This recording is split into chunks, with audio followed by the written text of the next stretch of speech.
Hi, I'm Jorge Cortez with Santa Barbara Evolution Landscape here in beautiful Santa Barbara. Today we're working on a landscape installation. As you can see, we have a wide variety of plants that are fairly drought tolerant. And Francisco here, he's backfilling the holes, mixing it with the planting soil and existing soil in order to install the plants properly. As you can see, there's gopher wire mesh protecting the root balls from the gophers from eating the plants. So the gopher wire mesh will help protect from gophers and moles eating the roots. As you can see, it's a barrier between the roots and the soil.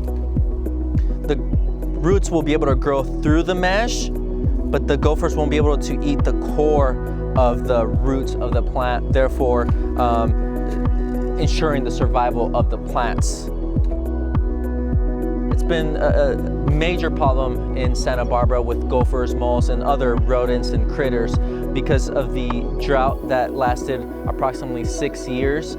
It's forced all the animals to migrate towards the coast and residential commercial areas where there's irrigation happening at the landscapes. They want to drink water just to survive. They need water as well.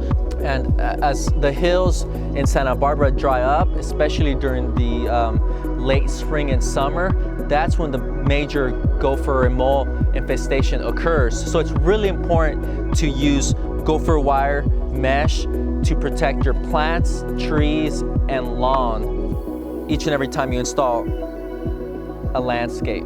And even if you don't have any gopher or mole problems, you will. As soon as you start installing plants, you start watering them regularly, they will be attracted to the water and the roots so they can survive and eat.